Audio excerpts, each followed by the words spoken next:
Benvision uses music and sounds to help people navigate. Speakaboo gives AI descriptions, and ViddyScribe gives audio descriptions. Let's talk more about it.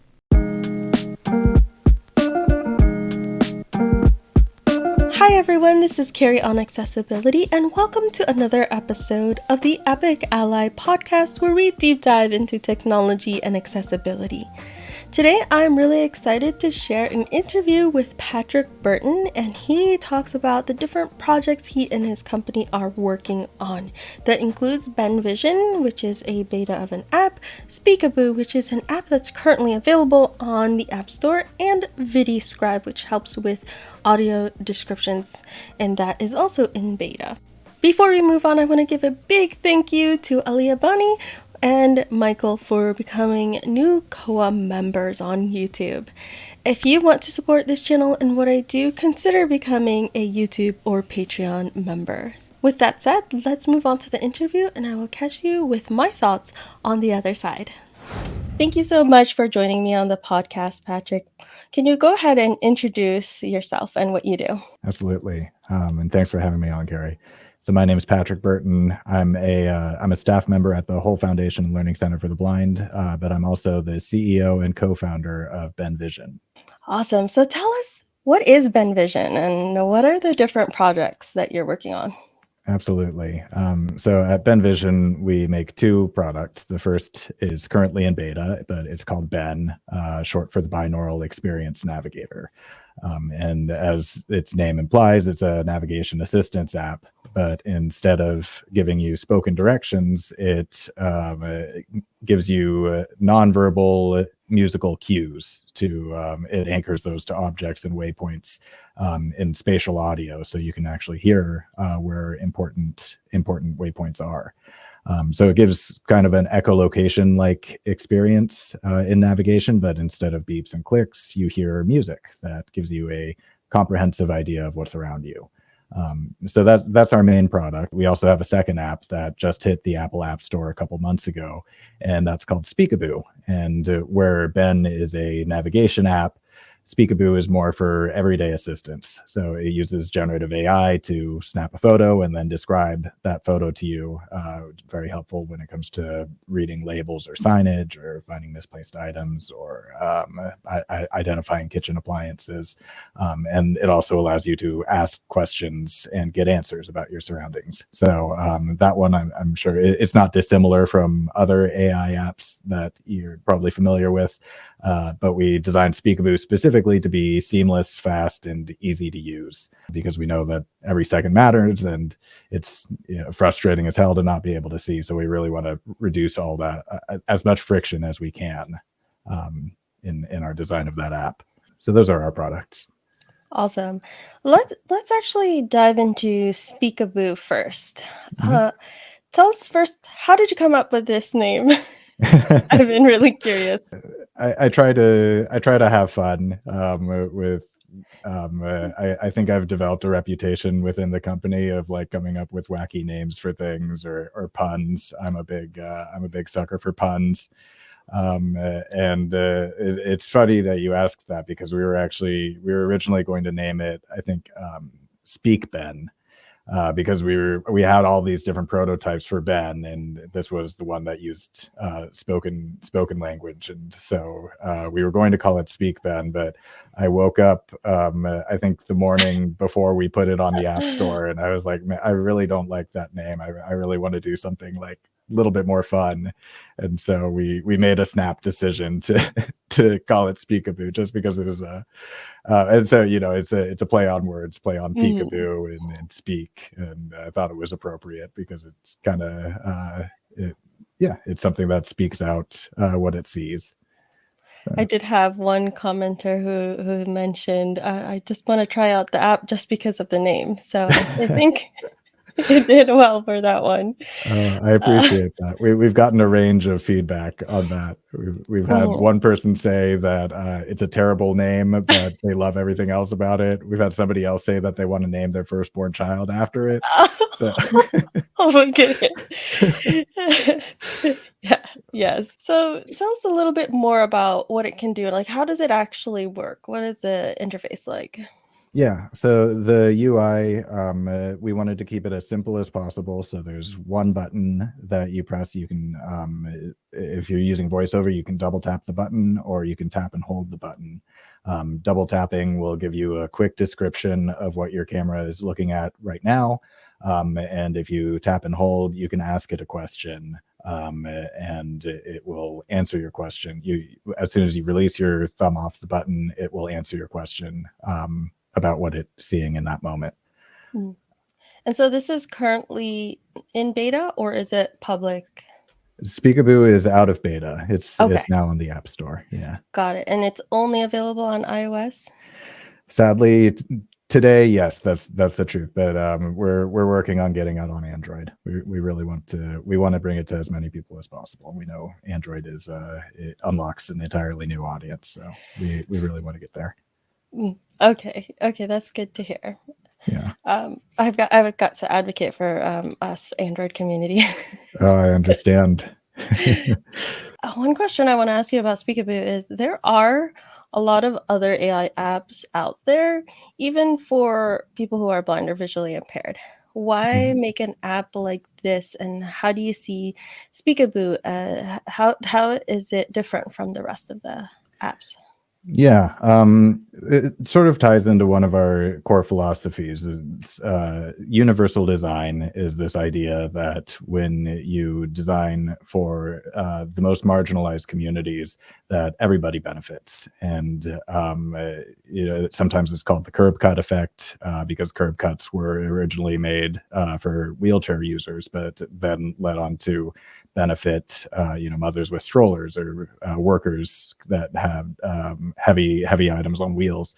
And my experience, I volunteer part-time at a charity that works with the blind community, and most of the folks that I work with are above a certain age where they even though they have access to assistive technology, a lot of them are averse to using any apps of any form. And we wanted to design something that was so simple that even somebody who didn't like using apps could use it. And what we found, don't want to like talk smack on our competitors because we certainly respect everything that everybody else is doing, but when we looked around for other apps that had similar functionalities, we thought like, wow, there's a lot of menus that you gotta kind of navigate through just to get to that one core function, or there's a lot of extra stuff in here that doesn't really directly play to that one core feature. So we identified the most helpful feature of generative AI, I think, is the ability for it to interpret an image and speak out a description of it, or answer your questions about it. And so we wanted to just cut out all of the friction in between, all of the steps in between, and just make it really, really easy to just open the app and then get that answer. Understood. Are you planning to add more features to it? Yeah, absolutely. And we've engaged with the community on several different platforms, and we run focus groups, and we take the community suggestion. Certainly, there's a balancing act because we want to maintain that sort of minimalism feel to the app, and make it continue to keep it a seamless experience. But we also want to give people the option to customize different features. And so like there's right now Speakaboo is only, the written text is only in English, and we want to add more languages to make it more accessible to other people. Although if you ask it a question in most languages, it will respond in that language. But we want to add more languages. We want to add the ability for somebody to ask a question and then ask a follow-up question so that they can kind of have a conversation with the AI about the images that it's seeing. I probably can't speak more to any other future features without my team getting mad at me. So, but we do plan to add some more stuff. Okay, great.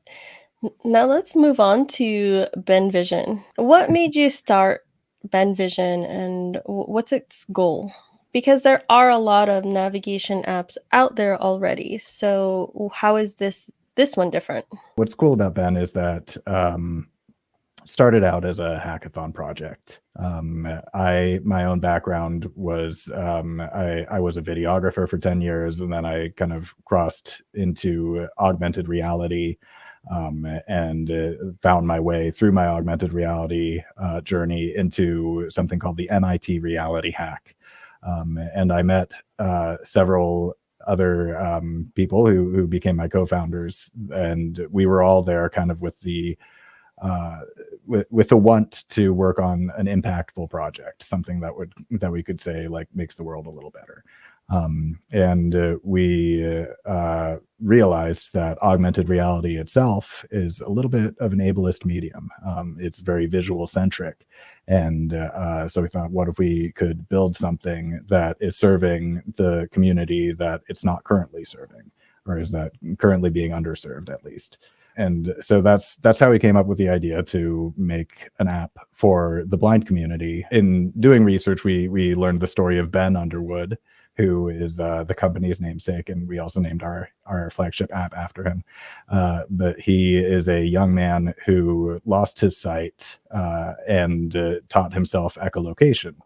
And we thought, like, if people can teach themselves echolocation, if people are able to use this advanced technique, and we have this amazing technology that augments the world around them, then maybe we can create something that makes echolocation a little bit easier, a little bit more elegant.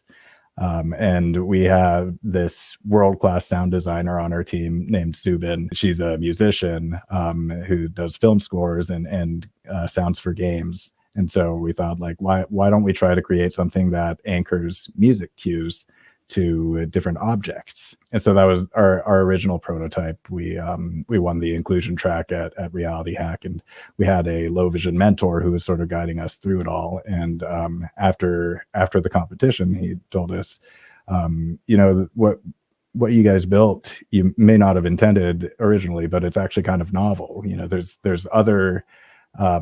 There are other applications that assist with navigation, but a lot of them use spoken directions. And what we discovered, especially through conducting focus groups after the fact, is that using nonverbal cues, music, it started out as sort of like an artistic angle that we were taking, but we quickly discovered that using nonverbal cues like music is actually a lot more efficient when it comes to providing an interface that allows the user to comprehend all of their surroundings at once, rather than describing, like the door is 30 degrees to your left, and there's a cat behind you, and a shelf on your right or something. You're just hearing them all in real time. So that's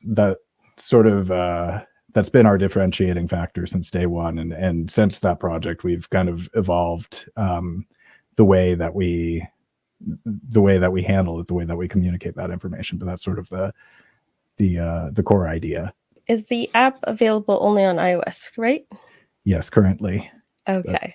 We want to change that too. Okay.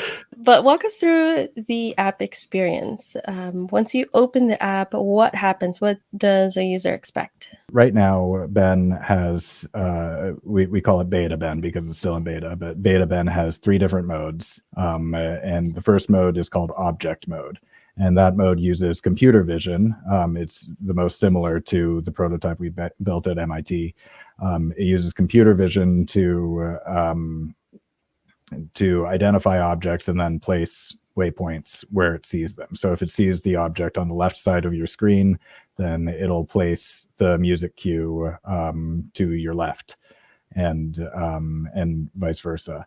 And this mode is great because you can use it anywhere. But right now, if I'm being completely honest, the object detection model that we're using isn't really up to our standard. But at the very least, it's something that you can use anywhere. You don't need to be in an activated space. like the other two modes that we have. And so the other two modes are called Waypoint mode and Region mode. And I'm grouping them together because they're similar. They use visual positioning. So we create a digital twin of a building, or like an interior space or an exterior space, and the phone anchors itself to that digital twin, to that 3D scan, and based on where we've dropped waypoints inside that map, it'll play sounds for the important navigation points. So for the front door, or for if there's a prominent piece of furniture, the bathroom, the water fountains. So there's waypoints that are pre-placed in those locations that you can hear in spatial audio as a soundscape. And we allow the user to listen to them all at the same time. And our audio director Subin does a great job making sure that all of the sounds play together like a symphony, so that it's not just a cacophony. It's still pleasant to listen to. Or you can isolate the different objects, which helps with learning which objects go to which sounds as well. So you could isolate just the couch if you're just trying to get to the couch so you can sit down, or just the restroom if that's the only thing that you're looking for in that moment. What was the difference between Waypoint and Region mode?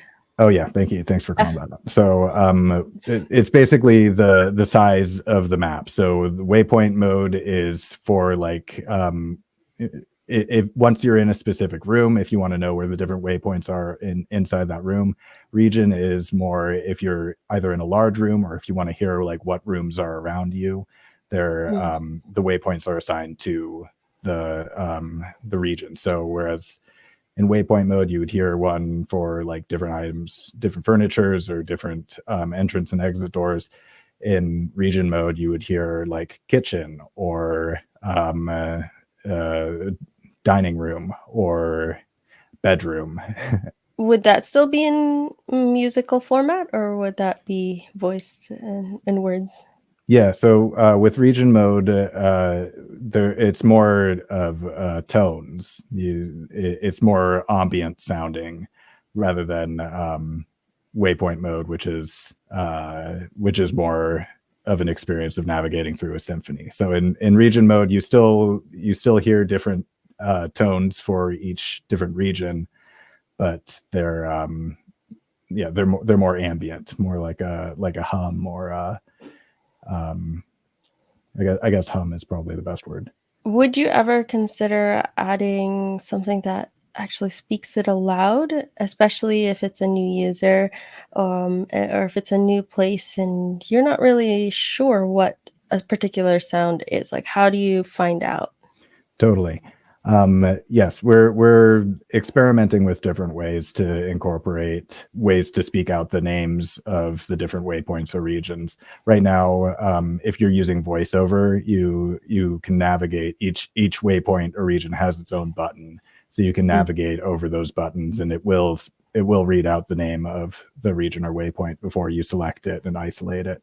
But there's certainly work to be done to maybe in an onboarding interface to kind of communicate that musical language that we're building, and help the user learn it beforehand. Now, how do you program all these waypoints and regions? We create a digital twin with meshing technology, or visual positioning, if you will. So how does that actually work? There's different platforms like Niantic Lightship. There's one called Immersal, one called Vuforia, but they basically give you the ability to use your phone to take several pictures of a space and use the LiDAR scanner on your phone, or you can use a specialized camera to do it, and it actually creates a 3D mesh that you can take into an editing software, or an engine. We actually use Unity. Once you're inside that engine, you have and this is how a lot of these augmented reality effects are done. You have a 3D scan of the space that you can drop different items on top of. And then once your user is inside the space, they can kind of scan their phone around, and it will recognize, it'll kind of pair it with the digital twin, and that's how those augmented reality effects will kind of pop up around them. Okay, so you would need to work with a business or whoever owns a particular site and work with them to create that. And you can just use a phone or specialized equipment. One question I would have is, what about dynamic changes in the environment? Whether, I don't know, there's just people moving around, or objects get moved around, or somebody changes the floor or the walls or something. How does the system react to something like that? Yeah, that's a great question.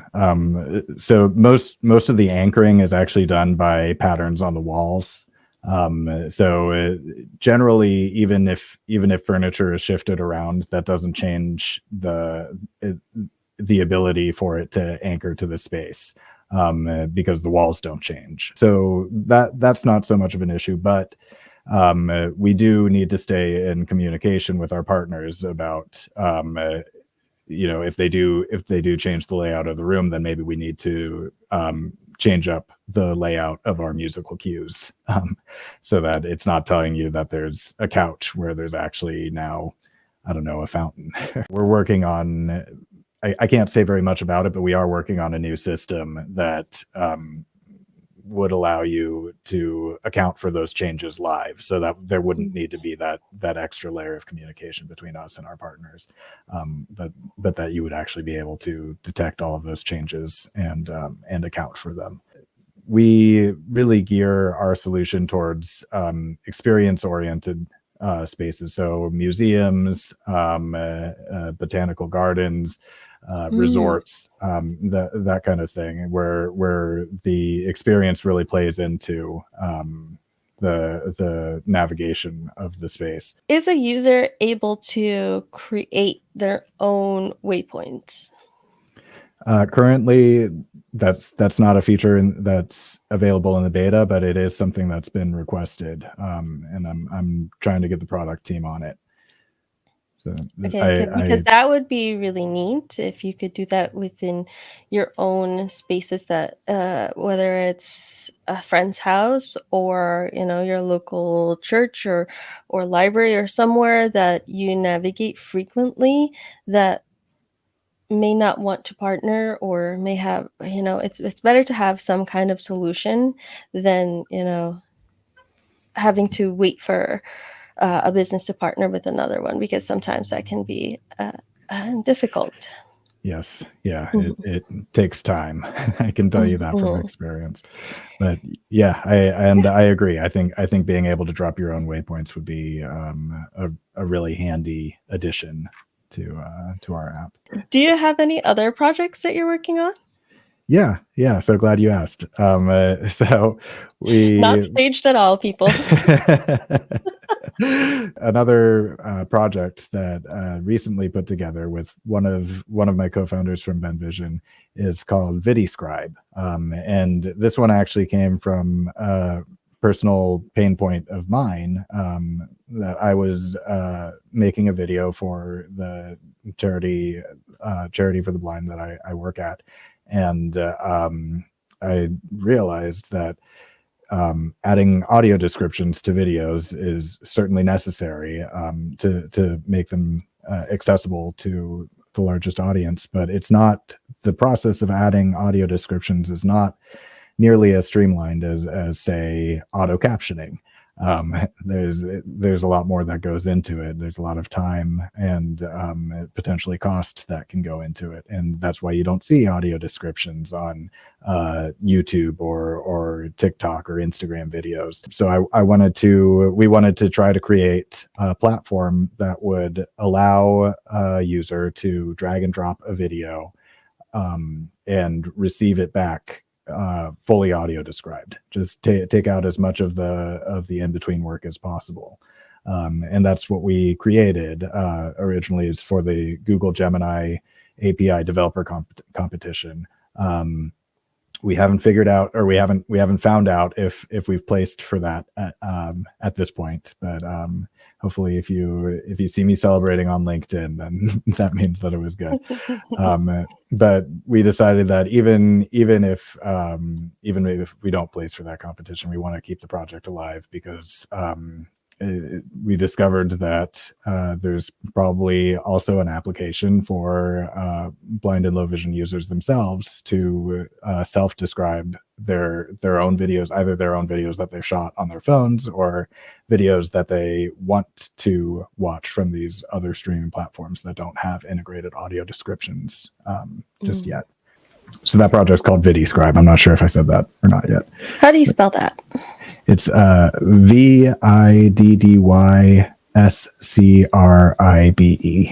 Okay, perfect. And so tell us exactly, how does it work? Yeah, so we use the Google Gemini API. Basically, it analyzes the video that you upload, and it comes up with descriptions for every key point in the video, and it has a timestamp attached to each of those descriptions, and they're then sent to a service that uses artificial intelligence to speak out those descriptions. And we created a Python script that inserts those descriptions directly into the video. And right now it pauses the video at every place where those descriptions are inserted. At some point, we want to be able to remove those pauses, because it does add a little bit of length to the videos. But unfortunately, not every video is edited with enough pauses. There's a lot of videos on those streaming platforms, for example, where somebody's talking the entire time, and so there's nowhere to insert those descriptions. But anyway, so it inserts those descriptions, and then so your experience as you're watching it is you're watching the video, and then every time there's a key event, the video will pause and describe in spoken language what's happening in the video. Is this an app, or where does a user go to use this? Yeah, right now it's a web app. So you can just go to viddyscribe.com, and there's a button on the main page that says try the beta. It's still in beta. There's still a lot of work to be done to make it easy and seamless to use.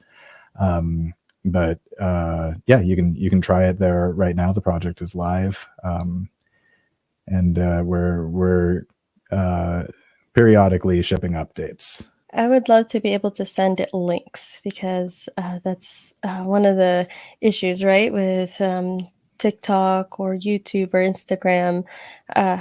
It's harder to download those videos and then upload them again, and that would take time. So sending in a link and having it kind of upload itself and download and upload itself would be great. Yeah, I love that idea. We're going to work on getting that feature integrated, because I think that's a great idea. Would you ever think of making it into a mobile app? Yeah, we certainly want to, because I think there's some limitations. Like right now, if you try to use it on mobile, it's not very intuitive. It saves all of the videos to the downloads folder of your web browser, and not everybody knows how to access that folder. It's not as straightforward as it could be. We want to make it so you can just save it directly to your camera roll. And in order to do that, I think we would need to make it an integrated app rather than a web app. But right now, just in the spirit of keeping it accessible to everybody, it's living on the web for now. But once we have the means and the resources to sort of expand the project, I think that's one of the first things we're going to do, is try to make it a native app. We've discussed ViddyScribe and Benvision, as well as Speakaboo, and I haven't asked yet, are these free for people to try? Yes. Yeah. All three of them are free to use. And we believe that independence should not come with a price tag. So they're free to use today, and they will remain free to use in some form or another in the foreseeable future. We do have plans to introduce premium options to keep us sustainable so that we can continue to work on these projects and keep them updated.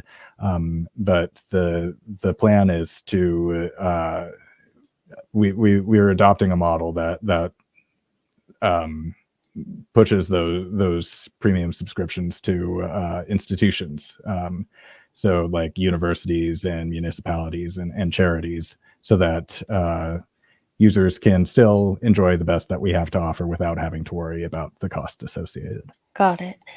Now, a question that I've been asking everyone on the podcast, and it's a little less applicable since all of your apps and services are free at the moment, but what do you think contributes to assistive technology or technology for accessibility being so expensive? It's a good question. And there's a few things that I could say about it. And I can really only speak from my own perspective and not the assistive tech industry as a whole. But from what I've seen, first of all, solving the problem of loss of one's sight, it's a very complicated challenge to take on. There's, for instance, the way that we're doing it, we're using computer vision, and computer vision, it comes in all sorts of different flavors. There's object recognition, there's segmentation, there's depth estimation, there's visual large language models, and all of these different methods, they have their own strengths and weaknesses, and kind of figuring out which scenario is the best to use which method and marrying them all together is a really complex undertaking, partially because we as a species we still haven't really unlocked figured out how exactly our eyes process visual information and then connect it to the brain. There's a lot of complexities, there's a lot of research and work that goes into understanding how to get all of this information from the world, but that's not even to speak on communicating that information, which is a whole different challenge, which is the main challenge that we're addressing at Benvision, which we think that nonverbal cues are not in every situation, but in most situations, nonverbal cues are probably more efficient way to communicate all of that information. So that also, developing our own musical vocabulary and keeping it intuitive and easy to learn is there's a lot of work that goes into that as well. And then that's not even mentioning the cost of running all of these computer vision models. There's a lot of cloud compute that it takes to run them. So there's a lot of costs associated with developing technology like this, and especially technology like this where we want it to work out of the box. It's not like a Google Bard situation where we could ship it where it's barely functional and and just say like, don't worry, it's going to get better. We want people to be able to use our technology and not worry about getting hurt, because that's the reality of creating a solution like this, is that if it goes wrong, it could go really wrong. So there's a legal responsibility, but also a moral responsibility, I think, to make sure that we get it right. And again, that just opens up a whole world of research and development that we have to do. And so, in our case, we operate rather lean, I would say, for a startup. But we do still need to, at the very least, we need to eventually pay the people that are working on it. And right now we're what's called pre-revenue. So we can't. We're all actually just volunteering our time to work on these solutions. And the way that startups generally get around this is they put their company up for investment.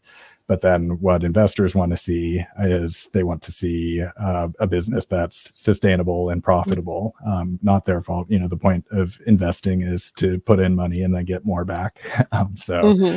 just factually, the market size is small in comparison to the population of people who are low vision and blind is smaller than the overall population of people, which sometimes that can lead to higher costs. That's what I can say from my perspective of why assistive tech is probably why it's getting kind of expensive.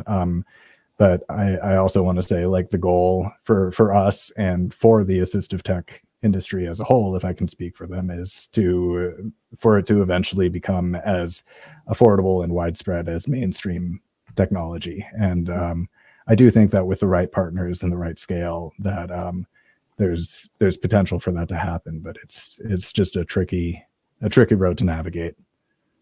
I understand. Now, here's an easier question. What do you envision for the future of Benvision and the assistive and accessibility technology as a whole?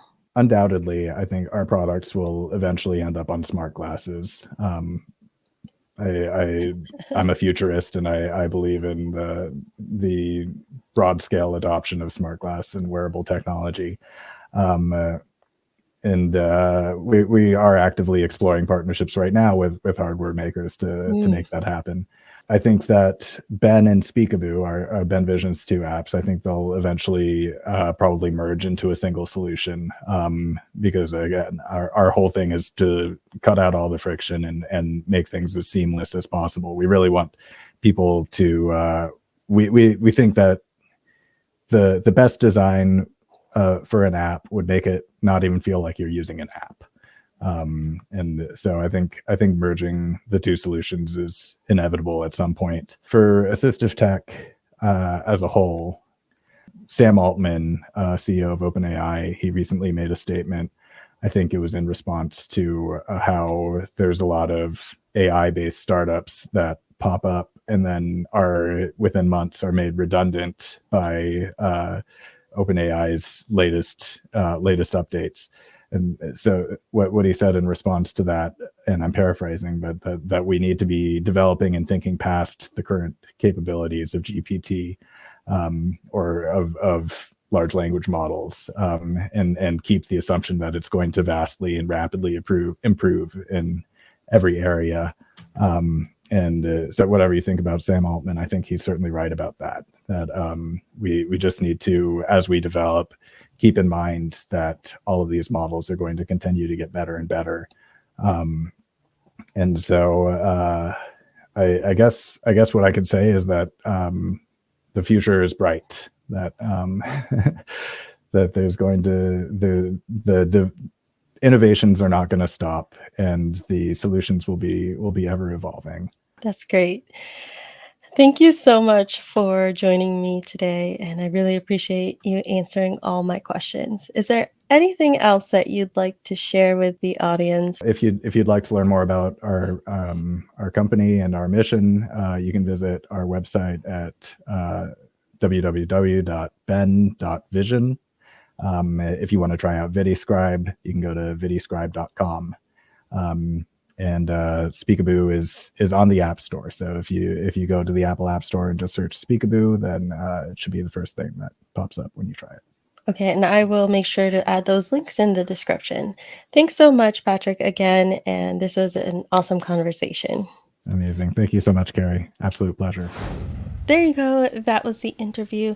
I certainly think that the Benvision app is interesting and it's a different take. I think, music and sounds, instead of just having a lot of text bombard you, could be really helpful in certain cases, but at the same time, that could be really hard to learn, I think, especially if you're not just a screen reader user all the time, and that may prove to be more difficult. I've seen other apps like the Voice for Android that kind of gives you a kind of soundscape, and I've seen certain people really like this idea and really enjoy this and be able to use it, but it's hard for my brain to understand it. I think that for me, still having enough vision to mostly navigate at least certain like large objects, it is more difficult for me to rely on something like this. Though, again, I don't know echolocation, not active echolocation or anything. So for me, this may be a little bit more difficult to use. But I really do like the concept and the sounds that I've heard through the demo. I think that it's a really neat concept. It kind of makes me think of a video game, and I would love it if it's like kind of background but still have some verbal cues. I am a little bit concerned with all these navigation apps, Benvision included. We're getting more and more navigation, and it feels so fragmented that it'll be more and more difficult, I think, to know which app, which one should I use, which service, where, when, and that also just feels a little overwhelming for a user. Now, when it comes to Speakaboo, I actually love this idea. I am one of those people that I love apps that have all the different options, all the different features, but at the same time, I can recognize that that can be too much for certain people, especially when it comes to either the younger end or the much older range of ages. It can be nicer to have just a simple interface, something super easy to use. I have tried Speakaboo and I had a pretty good experience with it. I would probably match it up to the Meta Glasses AI. I'm not sure exactly which model they're using, but it gives shorter answers, but that also means that it's faster. I am disappointed that it's not available on Android, but if you're looking for a simple interface for AI descriptions, I definitely recommend giving it a try on your iPhone. I think I'm most excited for ViddyScribe. I will give examples videos, one where it's not described and one where it is described using ViddyScribe in the description. If you want to take a listen to those, I think it's kind of cool. I really like it instead of Seeing AI, where it takes a really long time to process with Seeing AI, but also it just gives you kind of a not an AI voice, and it doesn't give great descriptions in my experience, not very detailed. And then PixieBot, it gives you one big description for the whole video. So I like ViddyScribe because it has those AI voices, more detail, and it inserts it into the video. I'm still waiting for an app that can do audio descriptions for videos where I can send links. I don't know who's going to be first or if all of the apps will start having that feature, but I am definitely here for it. Those are some of my thoughts. Let me know what you think about either Benvision, ViddyScribe, Speakaboo. Let me know in the comments. I'd love to hear from you. If you like this video, give it a thumbs up below. Don't forget to subscribe for more content like this. And if you want to support the channel and what I do, consider becoming a YouTube or Patreon member. Thanks so much everybody for watching, and I will catch you in the next video.